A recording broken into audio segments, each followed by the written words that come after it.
आत्मा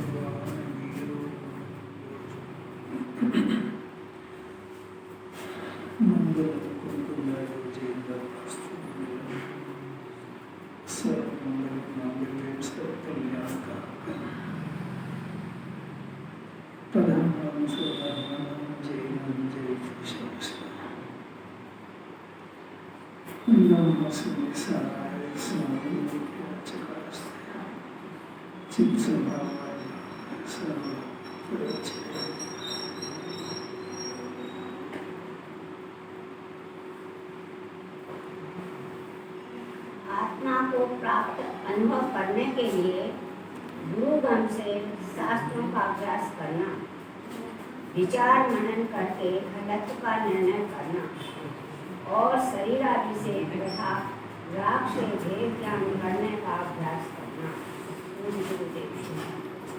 बढ़िया बात है। आत्मा को प्राप्त करने के लिए पहली शर्त है करने का भाव हो जाए कि आत्मा का अनुभव करने से ही मोक्ष मार्ग की प्राप्ति हुई। वो कैसे करना, कोई गुरुगण के बिना नहीं होगा। गुरुगण मैंने जो जिन्वाने समझाएगी उसको समझाने वाला गुरु बहुत जरूरी है। इसी को देशना लब्धि कहते हैं। इसके बगैर वो काम नहीं होगा। ये बिना गुरुगण के पढ़ेगा एक शब्द भी समझ में नहीं आएगा, क्योंकि आचार्यों की जो पद्धति है उसके रहस्य को ज्ञानी जानते हैं। गुरु ग्रंथ से ही शास्त्रों का अभ्यास करना, अपने मन से पढ़ेगा तो समझ में नहीं आएगा। फिर गुरुगण से विचार करना, फिर गुरुगण से मनन करना, फिर गुरुगण से तत्व का निर्णय करना। निर्णय करने में शरीर और राग से वेद ज्ञान करने का अभ्यास करना निरंतर। क्या होमवर्क दिया?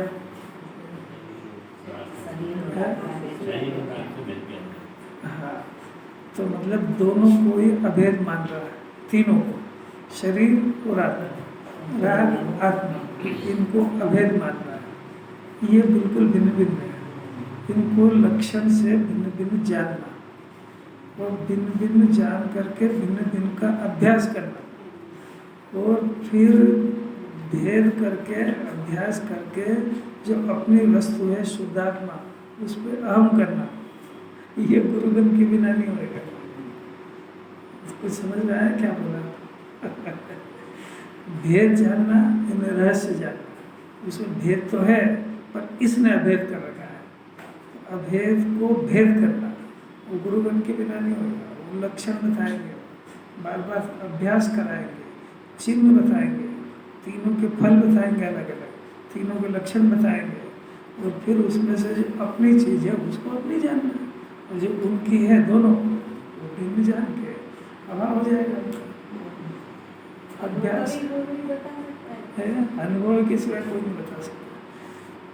पहले अनुभव ही बता सकता है और अनुभव भी बताने के लिए शास्त्र का अभ्यास जरूरी है और वो शास्त्र का अभ्यास अनुभवी की उपस्थिति में करना, क्योंकि वो उसके मर्म को निकालना अज्ञानी के बस की बात नहीं है। क्योंकि सारी जिनवाणी नए से लिखी और नए का ज्ञान ज्ञानी को हुआ, तो अज्ञानी को नए का ज्ञान नहीं है। इसलिए इसी शास्त्र को पढ़ के निमित्त को पुष्ट करेगा, इसी शास्त्र को पढ़ के भ्रम फैलाएगा, खुद भी भ्रमित रहेगा, दुनिया में भी भ्रम फैलाएगा। ये बहुत अलौकिक बात है, ये समझने की बात है। बहुत शास्त्र जो जानकार हो उसी के निर्देशन में पढ़ना है। इसी को पढ़ के अनंत भी बनेगा और इसी को पढ़ के भटकेगा भी सही नहीं समझा। आज सारी दुनिया के अंदर जितने भी धर्मात्मा जीव है आज पार्श्वनाथ भगवान का मोक्ष कल्याणक मना रहे हैं, बहुत खुशी की बात है। समय शिखर से गए और वहाँ पे पाँव रखने की जगह में 2-3 लाख आदमी पहुँच गए लड्डू चढ़ाने के लिए। लड्डू चढ़ेगा आज। अब बात ऐसी है कि पार्श्वनाथ भगवान आज के दिन मोक्ष गए, बहुत प्रसन्नता की बात है। मोक्ष गए मैंने शरीर रहित हो गए बस अनंत काल तक के लिए। तो वो मोक्ष गए, उससे अपना क्या वास्ता? हमको मोक्ष मार्ग का उपदेश दे रहे, अगर वो मोक्ष कल्याणक नहीं सुना होता, देखा होता और ये स्वरूप नहीं समझा होता तो इस जीव को दुनिया में बताने वाला कौन है कि शरीर अलग है और आत्मा अलग है। उस शरीर के बिना आत्मा अनंत काल तक रह सकता है और अनंत सुख को भोग सकता है। ये बात बताता कौन? आज के दिन प्रैक्टिकल करके बता के गए। तो हमारे लिए तो प्रसन्नता की बात यह है कि मोक्ष का मार्ग बता करके गए। अब दुख की बात यह है कि आज तक इस जीव ने जो भी करा है धर्म के नाम पर, एक तो जिन्हें परमात्मा के स्वरूप को समझे बगैर करा है और एक आत्मा के स्वरूप को समझे बगैर करा है। इसलिए जो जो भी इसने किया है उस सब के अंदर मिथ्या दर्शन का पाप जो का त्यों रहा। अब ये कि ये क्रिया जो चल रही सारी दुनिया के अंदर, अगर ये आत्मा के स्वरूप को और भगवान के स्वरूप को जान करके होती तो सारी क्रिया व्यवहार नाम पाती है।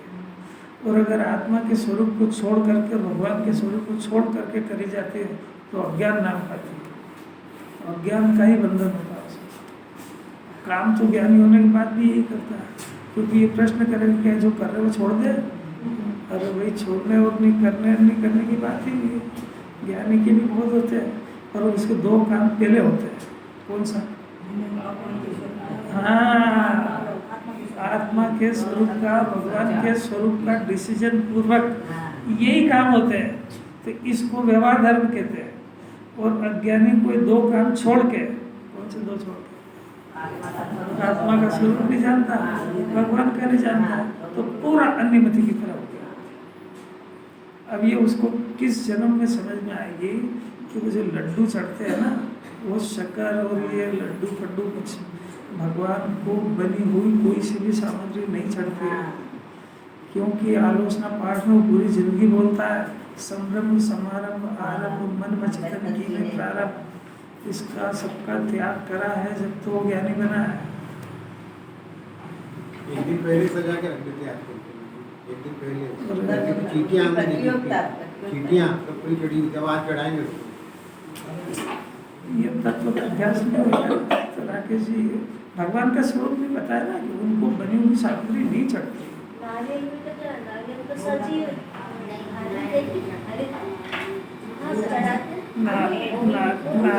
नारियल में भी वहाँ दोष है क्योंकि उसमें त्रस जीव उत्पन्न होते हैं जड़ों के अंदर।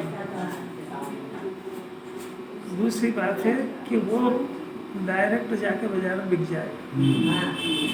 अब अभी तो भगवान के स्वरूप हम क्या करें, इसमें दुनिया में तो बहुत अज्ञान फिर रहा है। ये तो गुरुदेव हो गए तो कोई भाग्यशाली जीव बच गए जिसको थोड़ी सी बुद्धि जागृत होने लगी।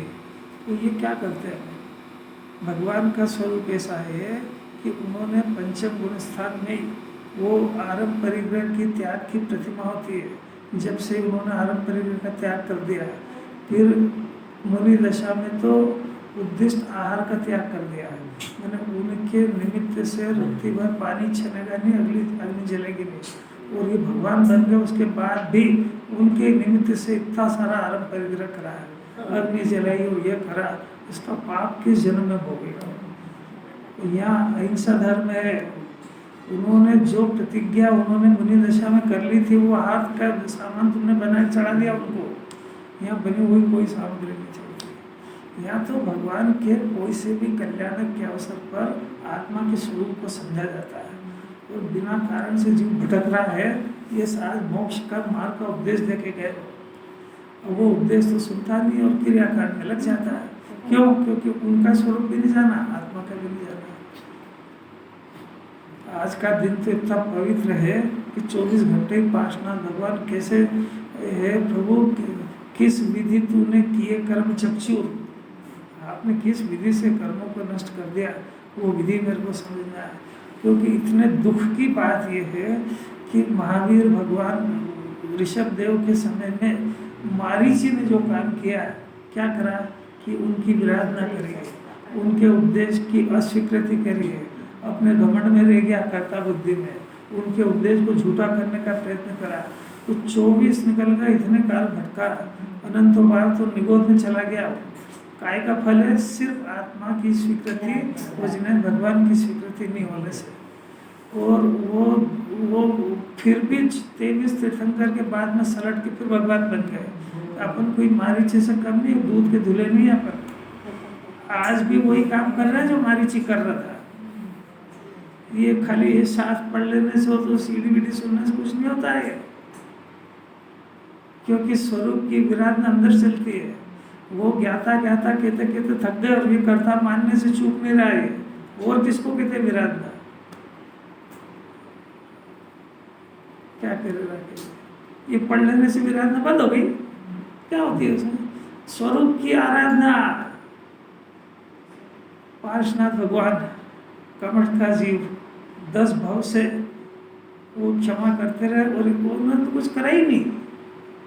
जब वो हाथी की पर्याय में वो काम कर गए जो अपन यहाँ मेहनत कर रहे थे, ये प्रतिक्रमण प्रत्याख्यान आलोचना का बीज डाल के हाथी की पर्याय में महावीर भगवान शेर की पर्याय में समझ गए, जो अपन यहाँ समझने का प्रयत्न कर रहे हैं। संगीत पंचेंद्रिय मनुष्य चारों तरफ से सब अनुकूलता समझाने वाले मिल गए। जो काम अपन अभी तक नहीं कर पा रहे वो उन्होंने धीरे में कर लिया। दोनों ने ये सिखा रहे। कैसी बात है? कहाँ सुनने को मिली? कौन से भाग्यशाली जीवों को मिलती है बात कि उनके पास केवल और केवल परमात्मा बनने की विधि सीखने के अलावा कुछ भी उनसे प्रयोजन मत रखना है। वो क्या करेंगे? वो आत्मा बता रहे हैं, जो शरीर के रहते हुए शरीर से रहित आत्मा का बोध कराने वाले परमात्मा है। शरीर की उपस्थिति में शरीर से रहित जो सिद्ध भगवान आत्मा का सुख भोग रहे, वो सुख भोगने की कला सिखा रहे हैं। इसके अलावा उनसे कोई प्रयोजन रखी नहीं हुआ। पुण्य के भाव में, वो पुण्य के फल में कोई जीव आज तक सुखी हुआ नहीं है, अनंत काल आगे होगा नहीं। ये पुण्य का नाश करके वितराग परमात्मा बनाने वाले देव हैं। यहाँ पुण्य की जय जयकार नहीं करी जाती है। और वो सारी दुनिया से बिल्कुल अलग बात है। हमारे यहाँ पे मंदिर में 23 किलो का लड्डू चढ़ा है। 23 में है तो 23 किलो का। तो निमंत्रण है कि आप सब आओ, पूरा मंदिर भरा है। और क्या क्या हो रहा है भगवान के नाम पे। भगवान करता है तो उसको करना ही पड़ेगा। भगवान करता नहीं था तो क्या करेंगे? आप उनकी तरफ तो बेस्ट करता है। अरे जिन्हें परमात्मा का स्वरूप को समझ लो, जब उनको कर्ता मान लिया तो ये जीव के कर्ता बुद्धि जानने का तो प्रश्न है नहीं। और दूसरी बात, इस जन्म में सिर्फ ये अपनी बीमारी को समझे, कर्ता बुद्धि बीमारी है। मिथ्यात्व का तो दुनिया में से नाम ही हट गया। जैसे आज गुरुदेव के वचन में है कि 50 विद्वान इकट्ठे हुए थे इंदौर में, और विद्वान बोले कि कर्म से विकार होता है, जो न माने वो दिगंबर जैन है।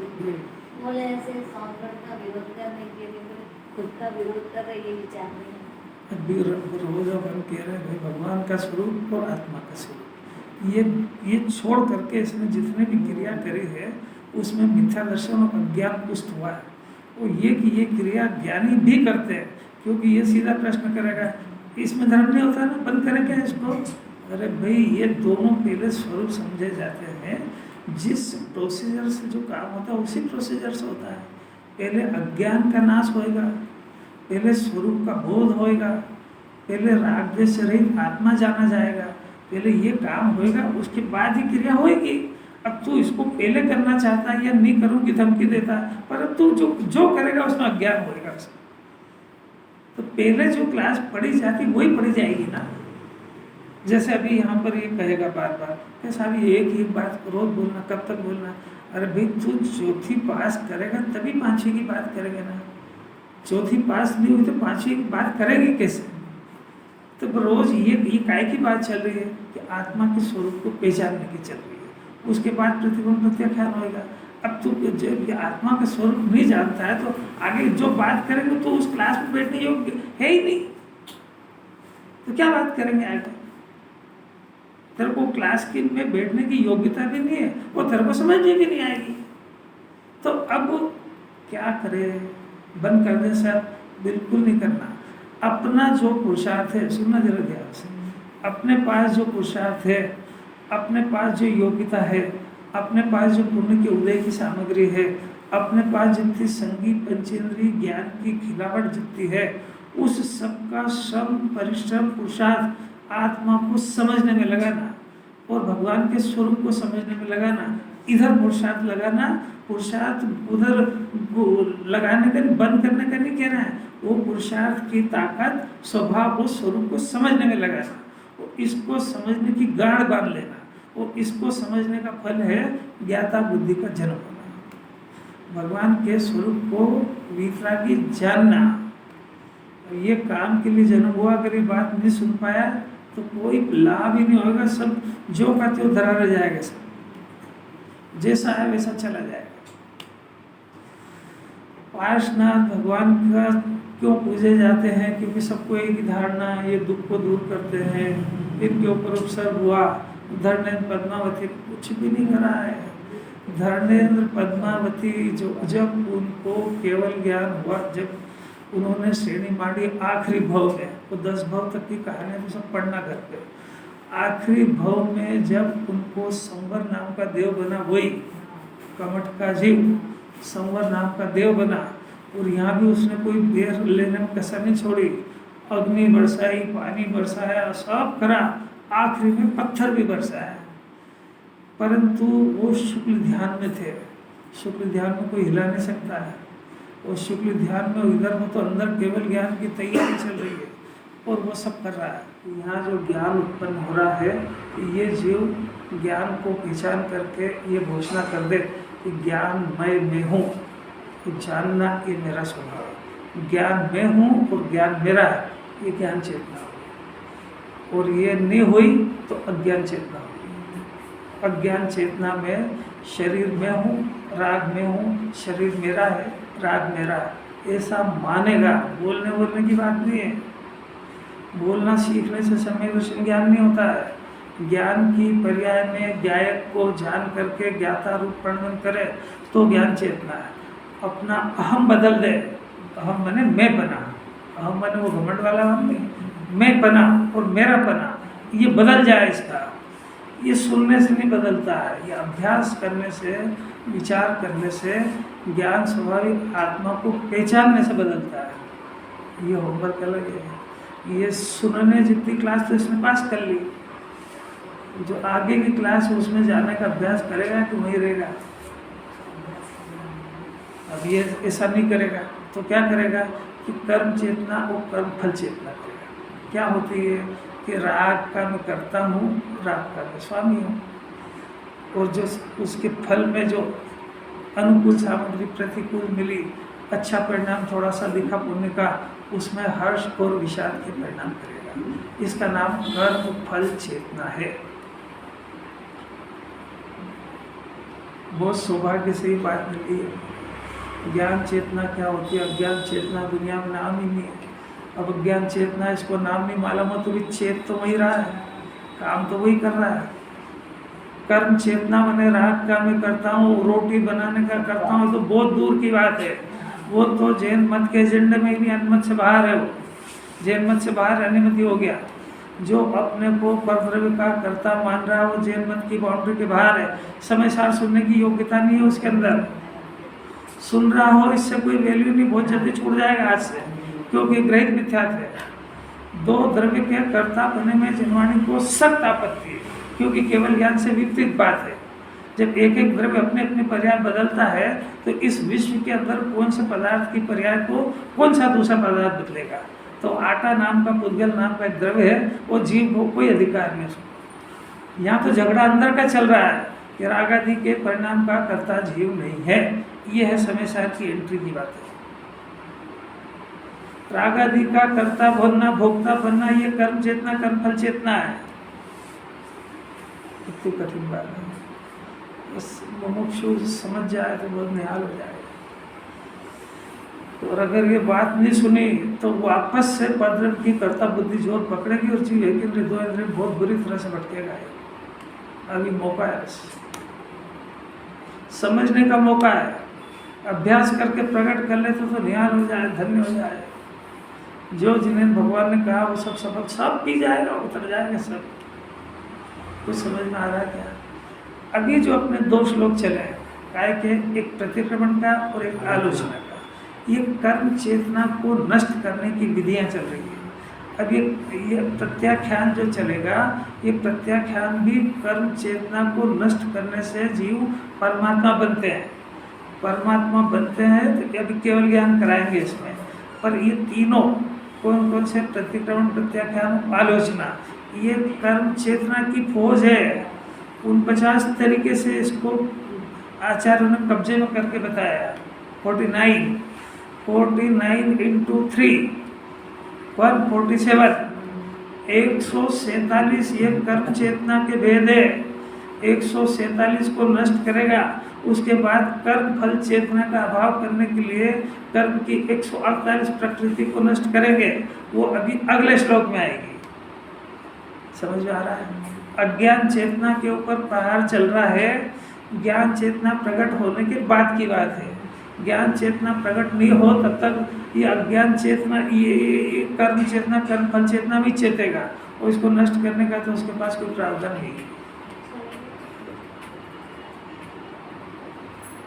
ऐसी अपूर्व बात समझ में आ जाए तो निहाल हो जाए। कर्म चेतना, कर्म फल चेतना, अज्ञान चेतना के भेद है। अज्ञान अपने को ज़्यादा याद नहीं रहे तो बस मैं ज्ञान मैं हूँ इतना तो याद रह सकता है। अगर ऐसा ज्ञान में भावाशन में ले ले तो ज्ञान चेतना का जन्म हो जाएगा। ज्ञान चेतना का जन्म होएगा तभी तो अज्ञान चेतना को जानेगा, उसका परिचय होएगा कि मेरा ज्ञान अनादिकाल से कर्म कोई कर्ता बुद्धि में फंसा हुआ है। कर्म माने राग द्वेष का परिणाम। मैंने मेरे ज्ञान ने काम तो करा है, क्या करा है कि रोटी वोटी बनाने का नहीं करा है, सिर्फ कर्म में जुड़ता रहा और कर्म का कर्ता बनता रहा। यानी राग द्वेष के परिणामों का कर्ता बनता रहा और हर्ष विषाद मैंने उसमें सुख दुख भोगता रहा। पर इससे ज़्यादा इसकी मर्यादा भी नहीं है। इतना ज्ञान को सूक्ष्म करना, कुछ मन लगाना तो बहुत ताकत है। अंदर देखना कि मेरे अंदर चल तो नहीं रहा है, तो ये पाएगा कि अनादि से कब्जा करके बैठा है। अब वो आज के दिन पार्श्वनाथ भगवान बता रहे कि जिसमें तू चेत रहा है हम तो उसको छोड़ चुके हैं, तभी तो परमात्मा बने। अब तू अगर उसमें जुड़ते रहेगा तो जो तू रोज हमको वहाँ पे सुनाता है मंदिर में, तुम जैसा बनने के कारण तुम्हारी शरण में आया, तो कुछ काम तो करो कैसे।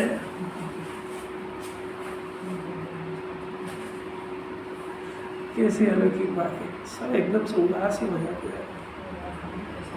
मामला तो बहुत सीरियस है।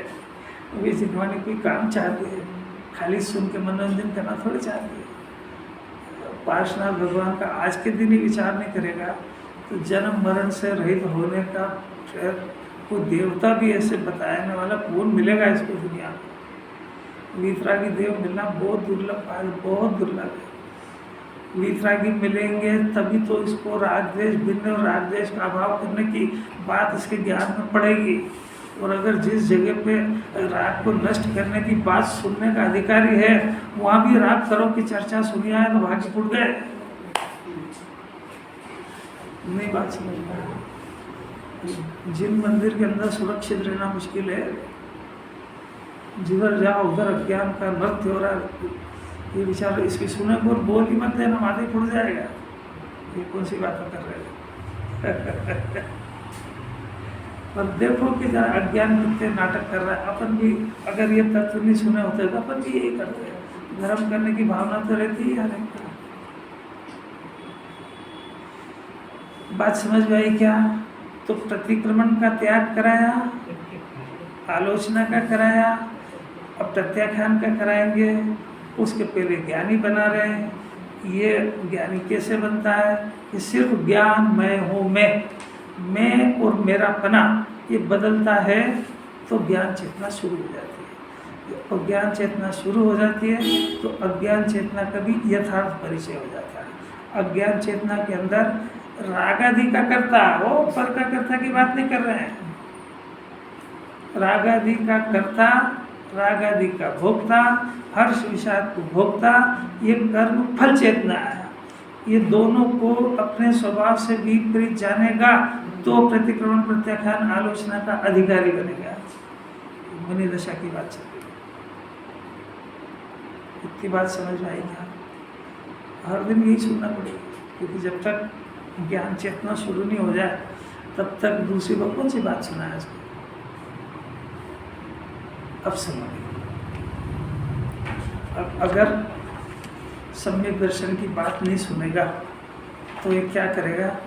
आलोचना कल्प समाप्त हुआ, 228 नंबर की है।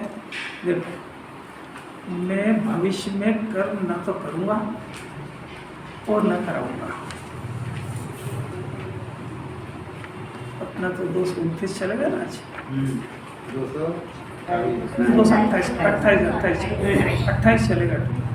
प्रत्याख्यान करने वाला ज्ञानी कहता है उसके पहले 49 भंग है। 49 भंग में से 2-3 पढ़ के मैं बता रहा हूँ। देखो, सबसे पहले 548 पेज पे ऊपर, मैं भविष्य में कर्म न तो करूँगा न कराऊंगा और न अन्य करते हुए का अनुमोदन करूँगा। काय से? मन से, वचन से, काय से। यह गजब की बात है। अब देखो, इसके अंदर ही लिखा है कि कर्म यानी पाप और पुण्य के कर्म, पाप और पुण्य का भाव, इसको कर्म कहते हैं। तो ज्ञानी ये प्रतिज्ञा कर रहा है कि मैं भविष्य में न पुण्य करूँगा न कराऊंगा और न करने वाले की अनुमोदन करूँगा। ये लिखा है, ये प्रत्याख्यान चल रहा है ना।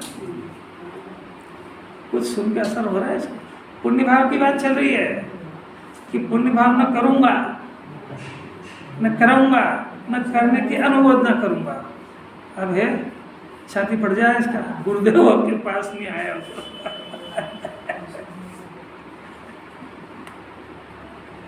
कैसी गजब की बात। अभी अपन बोल सकते हैं कि मैं पूजा करूँगा नहीं, कराऊंगा नहीं, करने वाले की अनुमोदन नहीं करूँगा। अरे लड्डू चढ़ाने वाले की नहीं करें तो ठीक है, चल जाएगी। ज्ञानी है, वर्तमान में ये सब चीज छोड़ चुका है, तो भविष्य की बात को पता। जो अपराध होता है ना, वो वर्तमान में होता है। वर्तमान में जब ये नहीं करेगा तो ऐसे जो यहाँ जो अभी अपराध करेगा तो इसमें कर्मों का बंधन होएगा। 8 तरह के कर्म बनेंगे, 8 तरह के कर्म बनेंगे तो इसको फिर से उदय में आएंगे, तो फिर से राग द्वेष मोह करेगा, क्योंकि कर्म का ही तो परिणाम है। वो अभी बता दिया अंदर कि जो राग द्वेष का परिणाम है वो कर्म का परिणाम है, मेरा थोड़ी है। तो राग द्वेष जो है मैंने तो करा नहीं है, तो किसने कराया? कि कर्म ने कराया। तो अब ये जब वर्तमान में ये उस परिणाम से वेद्यान करके स्वभाव में लीन होगा, स्वभाव में लीन होने पर नया वर्तमान में कोई अपराध होगा नहीं, तो कर्म भी नहीं बंधेगा, तो वो उदय मान के फिर से पाप पुण्य भी नहीं कराएगा। तो वो भविष्य में जो आएगा उसका तो निकाल अभी हो रहा है। काम तो सब वर्तमान में होता है। अभी जो ऐसे कर्म ही नहीं बदलेंगे कि जिसमें इसको फिर से राग द्वेष मोह करना पड़े, कि वो जो भविष्य में नहीं होगा उसका बीज तो अभी डलेगा ना। भाई अपने से जो अपराध हुआ उसकी माफी तो अभी मांगेंगे ना, और ये कहेंगे कि मैं भविष्य में नहीं करूंगा, तो भविष्य की बात तो वर्तमान में होगी। अभी तो अपना गंभीर प्रश्न ये है कि मैं पुण्य न करूंगा न कराऊंगा। ये समझना कितना जरूरी है। ये इसीलिए पहले 225 श्लोक में कह दिया कि पहले ज्ञानी बनने के लिए इसको श्रद्धा में, इसको स्वरूप से मिलान करके श्रद्धा में स्वीकार करते हैं। और जब श्रद्धा में स्वीकार करके जब चौथा, पांचवा, छठा गुणस्थान तक आ जाते हैं तो छठे से 7वें में जाते हैं, तब ये प्रतिज्ञा करते हैं कि ये पुण्य का परिणाम मैं न करूँगा न कराऊंगा न किसी की अनुमति, क्योंकि मैं तो वितराग भाव कर रहा हूँ, तो मैं तो आत्मा में जा रहा हूँ, तो ये कर रहा हूँ, तो अब ये इसमें नहीं आऊँगा क्योंकि इसमें दुर्दशा होती है। अब ये इसका जो है श्रद्धा में स्वीकार करे बगैर ये काम कैसे करेगा? अगर कर लेगा तो भ्रष्ट हो जाएगा, क्योंकि वैसे ही तो नहीं आ रहा पुण्य में, नहीं आ रहा इसमें। उसका अर्थ निकालना कितना टेढ़ा काम। पहले श्रद्धा में राग से भेद ज्ञान करके भविष्य का कि मैं अनादि से न रागी हुआ था, न राग मेरा रूप था, न राग मेरा स्वरूप था, मैं ज्ञान में ही था, मैंने इस राग को अपना स्वरूप माना था, इसका मैं प्रतिक्रमण कर चुका हूँ।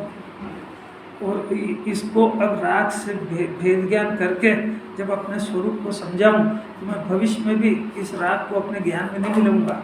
ये प्रत्याख्यान श्रद्धा में कर लिया, ये श्रद्धा में करा चुके हैं, ये उसको कायम रख के चारित्र की बात चल रही है।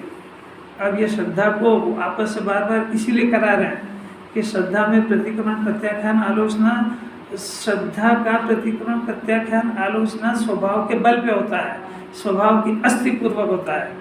तो स्वभाव में इस राग से भेद ज्ञान कर लिया है, तो मैंने इस राग को अनादि से मिलाया था, उसका तो मेरे को पश्चाताप है वर्तमान में, और राग से भेद ज्ञान करके शुद्ध स्वभाव को स्वीकार कर लिया है, इस राग से आलोचना कर दी उसकी। तो ये राग वास्तव में तो मेरे पास अनादि से ही नहीं था, तो उसका तो कर लिया पश्चाताप, उसका दुख भगवान के सामने माफी भी मांग ली, और अब मैं वर्तमान में भी शुद्धात्मा को जान चुका हूँ, और अब मैं भविष्य में भी इस राग को होएगा तो सही भी, जब तक अनंत नहीं बनेगी तब तक तो इस राग को अपने स्वरूप में नहीं मिलाऊंगा, नहीं मिलाऊंगा और न किसी को कहूँगा। ऐसी अपूर्व बात है। ये अभ्यास पहले करा लिया है तो अपन भूल जाते हैं, क्या करें, क्योंकि घर पे अगर इसका अभ्यास करें ना तो बात रहेगी थोड़ी सी। अभी चारित्र की बात को अभी हाल ही अपने उसमें लगा लेगा तो ये अब पहली बात तो ये कर्म में पुण्य को डालेगा ही नहीं, वो कुछ भी आ रही कि नहीं आ रही समझ अब इतने सारी बात है। अभी देखो अभी ये इतनी कर दी ना 49 तरीके के भंग अमृतचंद्राचार्य ने दे दिए। अब उस श्लोक में देखो इसको क्या रहस्य खोलते देखना है। प्रत्याख्यान करने वाला सबसे पहली बात है ज्ञानी कहता है, अज्ञानी की तो बात ही नहीं है क्योंकि ज्ञानी को ही उस राग से प्रतिक्रमण प्रत्याख्यान हुआ है, राग से भेद ज्ञान हुआ तभी वो ज्ञानी बना है। तो उसके पास दो भेद पड़ गए, एक राग की धारा और एक ज्ञान की धारा। तो ज्ञान की धारा ज्ञायक से जुड़ी हुई है, तो वो अब विचार करते हैं, क्या कहते हैं कि भविष्य के समस्त कर्मों का, अब देखो आए समस्त कर्म तो पाप और पुण्य दोनों आए कि खाली पाप आए? दोनों ही आए ना। यही तो जिनवानी की कला समय सार की यही तो बात है। भविष्य के समस्त कर्मों का प्रत्याख्यान यानी त्याग, प्रत्याख्यान यानी प्रतिज्ञा। ये आ रहा है भविष्य समस्तम कर्म प्रत्याख्यान यानी भविष्य के समस्त कर्मों का प्रत्याख्यान यानी त्याग करके श्रद्धा में तो मैं कर चुका हूँ। अब मैं चारित्र में, क्योंकि ज्ञानी तो अरे ज्ञान चेतना को प्रज्वल, जो ज्ञान चेतना की जो तीन भेद है, एक सामान्य ज्ञान चेतना, एक विशेष ज्ञान चेतना और एक साक्षात। तो ये विशेष की तैयारी चल रही ना, थ्योरी तो समझ में आ रही है। शुभ भाव उसको कर्म में डाला है, वो उससे ज्ञान भिन्न पड़ा है, तभी तो ज्ञान चेतना का जागृत हुई है। अभी ज्ञान चेतना साक्षात की तैयारी कर रही है यानी केवल ज्ञान की, तो वो सामान्य ज्ञान चेतना चौथा, पांचवा और छठे गुण स्थान में तैयारी चल रही है, उसी को ज्ञानी कहते हैं। चौथे से पांचवें में और पांचवें से छठे में श्रद्धा को कायम रख करके व्यवहार प्रतिक्रमण प्रत्याख्यान आलोचना में पाप से त्याग करते हैं, और यहाँ पुण्य की से त्याग करने की बात चल रही है, क्योंकि पुण्य के त्याग से निद्राभाव में जाएगा।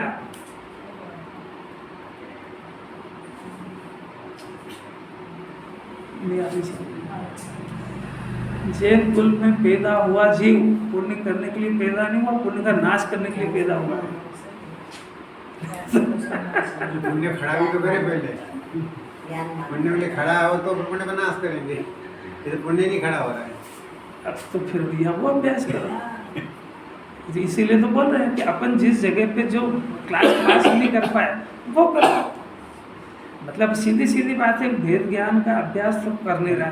मैंने अपने सारे पुरुषार्थ को जिनवाणी कह रही, पुरुषार्थ तो तेरे पास है, तो ये पुरुषार्थ को धर्म के दूसरे काम में क्यों लगा रहा है? उसको भेद ज्ञान में क्यों नहीं लगाता है उसको? तो जब तेरा कहते हैं कि इससे फायदा नहीं, तो झट से हमको धमकी देता है कि बंद कर दो। अरे भाई तेरा जो पुरुषार्थ है वो पहले इस क्लास को पास करने में लगा, इस भेद ज्ञान में लगा, और अपने ज्ञान में ज्ञान चेतना प्रकट करके दिखा, तो क्लास पास हो जाएगी। अब उसके बाद जिससे भेद ज्ञान करा है उसको नष्ट करने की बात है। तो अब वो भेद ज्ञान ही नहीं हुआ, तो फिर तो तू जो कर ले, तेरे मर्जी से जो करेगा। इसी से तो वो घूम रहा है 4 दिन। आप इतने अध्ययन के बाद में, इतने अभ्यास के बाद में सोच तो सकते ही हैं कि जो द्रव्यलिंगी है, जिसको सम्यक दर्शन ज्ञान नहीं हुआ है, वो मोक्ष का सारा पुरुषार्थ ताकत से कर रहे हैं, और तो और घर छोड़ के जंगल चले गए। प्रश्न है कि वो ज्ञान कर्म चेतना में लगाए, कर्म फल चेतना में लगाए कि ज्ञान चेतना में लगाए। देखो आपको सबको इतना केवल ज्ञान हो गया है, अपन ज्ञान चेतना में नहीं लगे उसकी कोई परवाह नहीं है। उनको देख लेगा कि वो कर्म चेतना में लगे, पर अपन भी तो देख लो।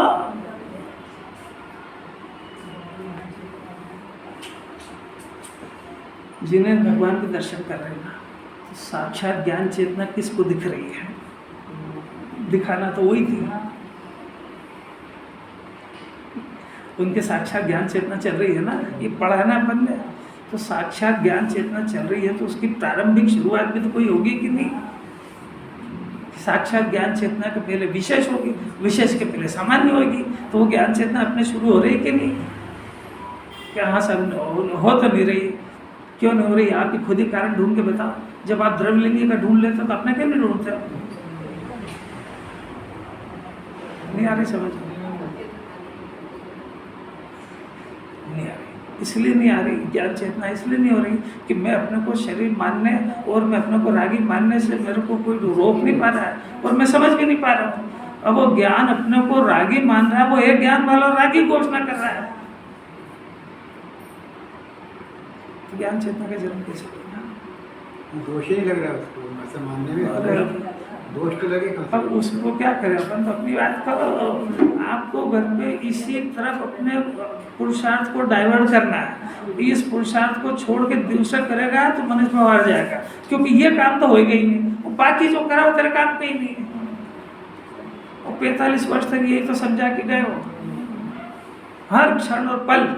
वो गुरुदेव की कला मैंने, जो विद्वान जितने भी हैं ना, अभी जितने भी हैं, वो जिसने सिर्फ गुरुदेव को माथे पर रख के शास्त्र पढ़ना शुरू किया वही सफल हो पाएगा।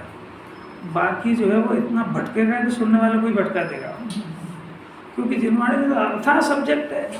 और गुरुदेव का पैटर्न ये है कि वो शुद्धात्मा को छोड़ के सरकते ही नहीं है। वो चाहे करना नहीं होगा, चढ़ना नहीं होगा, द्रव्य नहीं होगा, उसमें से आत्मा नहीं निकले तो ज्ञान ही क्या रहा। अब वो विद्वान को XYZ नहीं, आप सुनो, वो खुद ही भटका हुआ है, वो उसके मुंह से आत्मा और आत्मा की अनुभव की विधि आती नहीं है। बाकी सब है तो वो है तो सब सज्जनवाणी की बात, पर वो ज्ञान चेतना प्रकट होने के बाद की बात है। और तुमने ज्ञान चेतना छुड़वा दी उसके, तो वो तो पहले ही छोड़ चुका है, और भटकेगा। और उस जीव सुनने वाला है, उसको ज्ञान चेतना की कठिन पड़ती, बाकी सब सरल पड़ती है। उसकी भी तो बीमारी है। कुछ करेंगे तो होगा ना, ऐसा बोलते हैं। अपनी भी बीमारी समझो, ज्ञानी का परिचय भी करो कि अभी जो गुरुदेव के अनुसार बोल ही नहीं पा रहा है, जो कुंदाचार को माथे पे रख ही नहीं पा रहा है, तो वो तो ऐसे ही करेगा उल्टा सुल्टा काम। ये क्रिया में लग गए तो औंधी क्रिया कर रहे हैं, और जो वक्ता इससे अटैच नहीं है वो भटक गया, तो रात की क्रिया इधर उधर वो क्षम ज्ञान बढ़ाने की, जानकारी बढ़ाने की बातें कर करा के टाइम पूरा कर देगा, तो इसकी जिंदगी पूरी हो जाएगी। पढ़ने के बाद दूसरों में ये सब चीज ढूंढने की कोशिश करती है, हमारे में ढूंढने की कोशिश। तो इससे बड़ा ज्ञान क्या होएगा?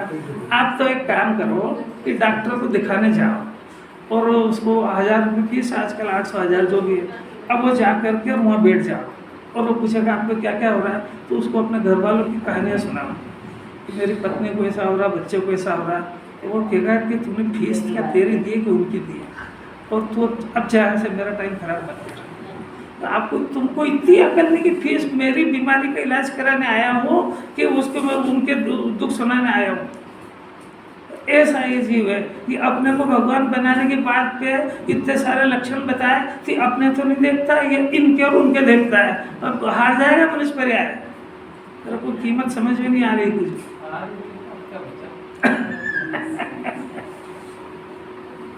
अब जिनवाणी तो जग ही सकती है भाई, और क्या करेगी। इससे बड़ा ज्ञान और मूर्खता क्या होगी कि जो इसका है ही नहीं उसके बारे में अपनी बुद्धि को यूज कर रहा है। इससे बड़ा और क्या ज्ञान हो सकता है। ये अगर गुरुदेव नहीं मिले होते 45 वर्ष तक एक सब्जेक्ट को उनसे कोई अपने कहीं के समाचार दे तो गाथा तो पूछते थे कि कौन सी गाथा याद करके आया, तो कहता था मेरी तो सुनो, तेरी क्या सुन, ये सुन। कैसे अलग की बात है। देखो 2 मिनट हो गए थे। प्रत्याख्यान करने वाला ज्ञानी कहता है कि भविष्य के समस्त कर्मों का प्रत्याख्यान त्याग करके जिसका मोह नष्ट हो गया है ऐसा मैं निष्कर्म अर्थात समस्त कर्मों से रहित ये वितराग भाव होगा।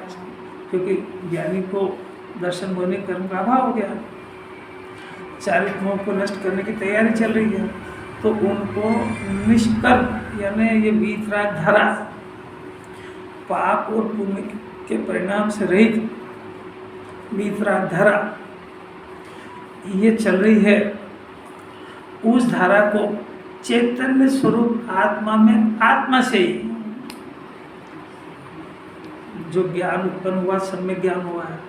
ज्ञानी की बात चले ना, सम्यक ज्ञान तो हो ही गया है, सम्यक दर्शन तो है ही सही। अब जो चारित्र के उपयोग भी, जो चारित्र की धारा इधर उधर जा रही थी, उसको काय में लगाते हैं चैतन्य स्वरूप आत्मा में, आत्मा से ही, आत्मा से ही द्रव्य में अपनी जो निर्मल प्रयास हुई उसको उसमें एकाग्र करने से अपने से ही निरंतर वर्त रहा हूँ। मेरे निरंतर चारित्र का अब शुद्धोपयोग का प्रयत्न करके शुद्धोपयोग कर रहा हूँ। तो शुद्धोपयोग करने में वो सारी समस्त पाप और पुण्य के परिणामों का त्याग हो गया, प्रत्याख्यान हो गया। अब जब निरंतर वर्त रहा हूँ तो अभी कोई पाप और पुण्य का परिणाम आपका तो होता ही नहीं, मंदिराज के पुण्य का परिणाम होगा ही नहीं, नए कर्म बनेगी नहीं, तो भविष्य में उदय भी नहीं आएंगे। इस तरीके से भविष्य का भी प्रत्याख्यान हो चुका। शुद्धोपयोग में होता है कि शुद्धोपयोग का प्रारंभ को ज्ञान चेतना कहते हैं। अब वो शुद्धोपयोग को बढ़ाने की गाथाएं चल रही, चारित्र की गाथाएं चल रही है, मुनिराज की गाथाएं चल रही है।